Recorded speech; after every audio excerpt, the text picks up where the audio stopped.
If you know your history, then you will know where you are coming from. And in whatever you do, seek wisdom. Knowledge is power. Inugo maka the book, Hip Hop and Igbo Culture, authored by Martin Ifeanyichukwu Ekezie Ezanumba the First, Metal of Ebona the 103.5 FM. There is a great insight in hip hop and Igbo culture. You can get this book or pick it up at a bookshop in St. Teresa's Catholic Church, Omonya, or at Ebona the 103.5 FM Ogidi. You go to www.amazon.com, search for Hip Hop and Igbo Culture by Martin Ifeanyichukwu Ekezie. For further information on how to get this book, please call 080-3916-7049 or you WhatsApp 080-6579-6599.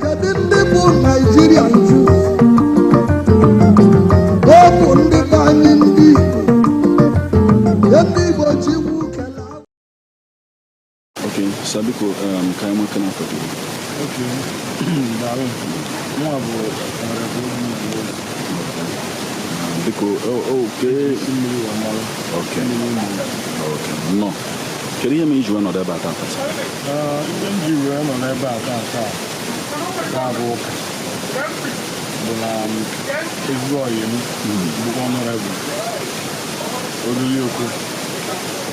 Hon Osakwe, no, yeah, actually, I know I ain't going to know the thing with the idea. The long reception. In Joka, you must do on our own. The moment they can no. I got more trees we are wrong with this everything.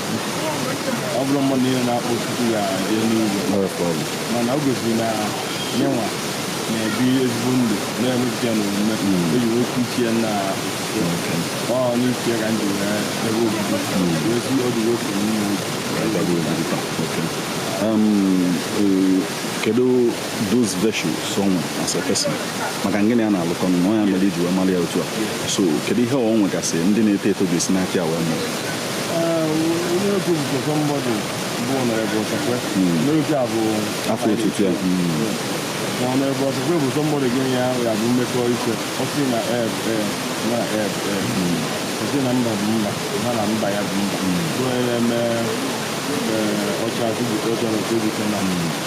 somebody of integrity. The other is an honest man. The other is very high able to do human being. Not there to mind, no matter how what to take. The other is in the 22, I'm not to get half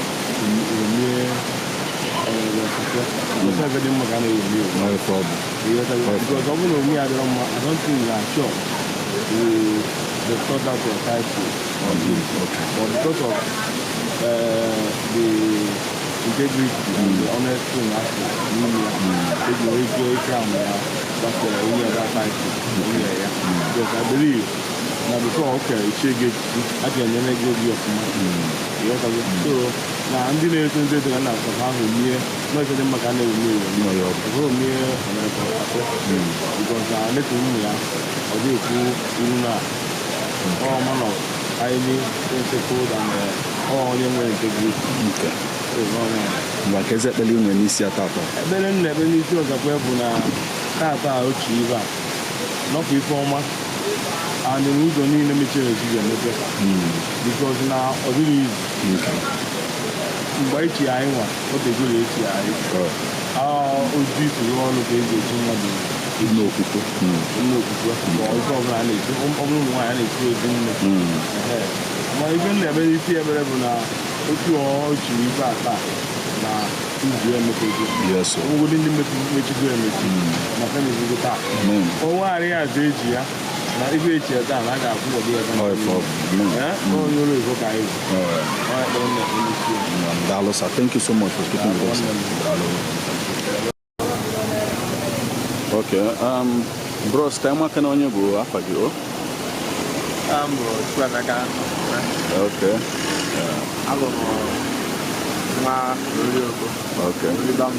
Okay. You go first Sonia. Because in Wake Kowalo Hanese, you never ban over stuff. a na-esi oriri oke a na-enye a na-esi afa. Okay, a na-echi ya father of faith. A na-esi father of faith. Okay, na Anglican. Anglican monastery. Okay, so onye bụ isi na-eme ka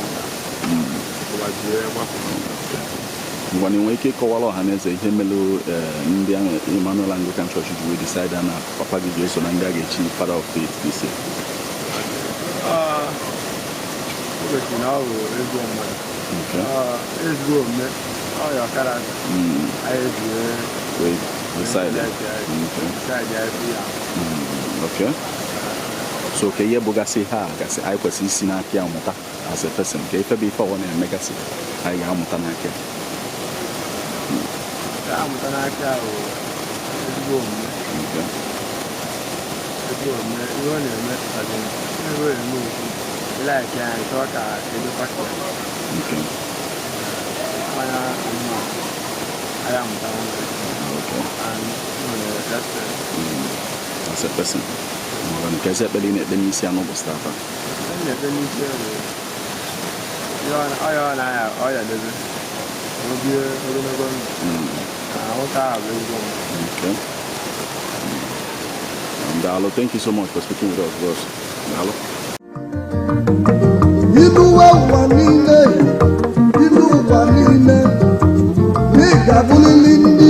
If you know your history, then you will know where you are coming from, and in whatever you do, seek wisdom. Knowledge is power. Inugo Maka the book, Hip Hop and Igbo Culture, authored by Martin Ifeanyichukwu Ekezie Ezanumba the First, Metal of Ebona the 103.5 FM. There is a great insight in hip hop and Igbo culture. You can get this book or pick it up at a bookshop in St. Teresa's Catholic Church, Omonya, or at Ebona the 103.5 FM Ogidi. You go to www.amazon.com, search for Hip Hop and Igbo Culture by Martin Ifeanyichukwu Ekezie. For further information on how to get this book, please call 080-3916-7049 or you WhatsApp 080-6579-6599.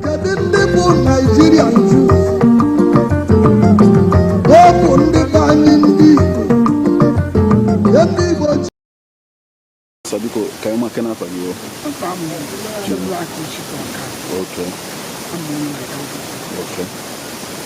Okay. In which Kowala Hamilton is one of the battle.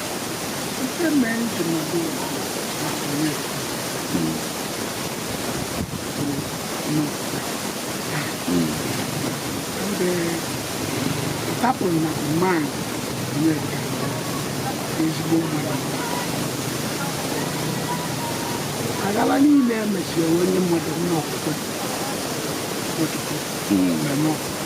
tupu mere ọ bụrụ mmadụ ma m kere echi m n'ọya sịrị ọya nye na ọya dịrụ nwee ike receive distance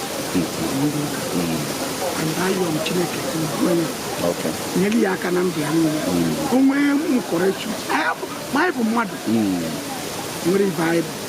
So I thank God for this day. Now you can now pull up your nose and I no, thank God. So that thing I have to be hospital to be hold them. Before Tabu, Machineke, near that.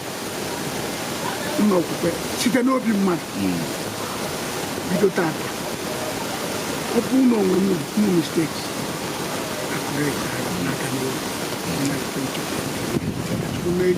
nyere ya ka ọ naba ọ na-apụta ka Chukwu na-agwụ ya this is the way, this is the way we keep it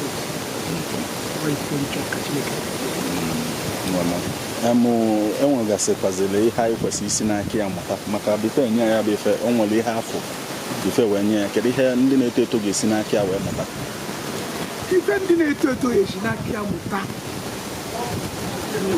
omego okorobịa bụrụ nna mmadụ mgbe a na-eme okorobịa ụmụ ife a na-emegasị ife na-ekwesịrị mana emebe okenye age matters a lot, and so now you can see now muta is so broken.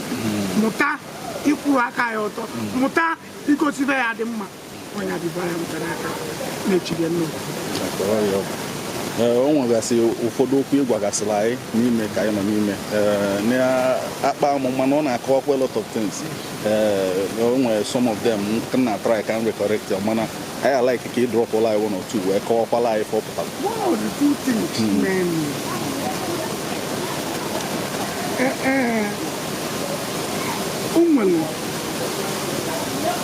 catechism the Catholic say no we were to na rulo go we me amen. I say keri boss don kuzi kan ko onya kuzi le kwalo made your pure kanja.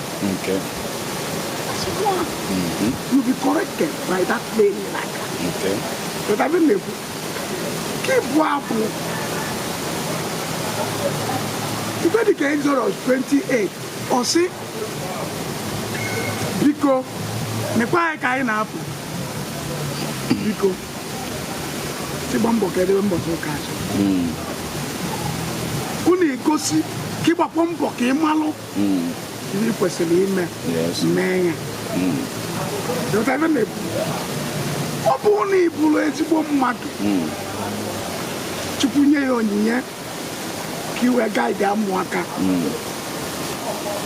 ụmụaka n'ifu enu n'ala maka na Chukwu kwuru na eluigwe na ala ọkụkụ okenye ife ụwa ọbụla bụ ịbụ ife nwere iru nwere azụ ịnaba today inwe ike ime ife ọfụma a na-akwụ ụgwọ a na njọ nke ndị bụ nna na-erute mmụmụ erute mmụmụ so onye ọbụla bụ onye this level kwesịrị ime ife without fear of devil, Okuna Cat, a joke and cat is one. We're going to charge okay, only know about Ocean Command, or seen only the 85 years when I am Pasco. On more than 150 over manner condition, you change. Only open an enemy, I am age or the body boy. I can't have Egokwala yoku sena is better to kiss a miss than to miss a kiss. Language. Oh, you know that language. It's better to kiss a miss than missing a kiss. Oh, you know that even oh, every age daka. Why not? Actually, no super no. I can get you a little bit more. You know that even come on, Mary. Actually, like this. You know me. Thank you very much. Thank you so much. Osi ogba buzo kam ya na address am ni kuro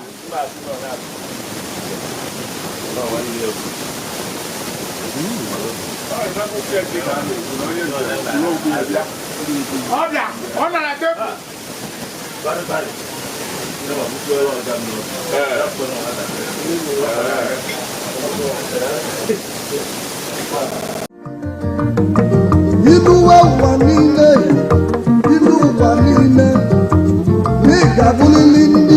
If you know your history, then you will know where you are coming from, and in whatever you do, seek wisdom. Knowledge is power. Inugo Maka the book, Hip Hop and Igbo Culture, authored by Martin Ifeanyichukwu Ekezie Ezanumba the First, Metal of Ebona the 103.5 FM. There is a great insight in hip hop and Igbo culture. You can get this book or pick it up at a bookshop in St. Teresa's Catholic Church, Omonya, or at Ebona the 103.5 FM Ogidi. You go to www.amazon.com, search for Hip Hop and Igbo Culture by Martin Ifeanyichukwu Ekezie. For further information on how to get this book, please call 080-3916-7049 or you WhatsApp 080-6579-6599.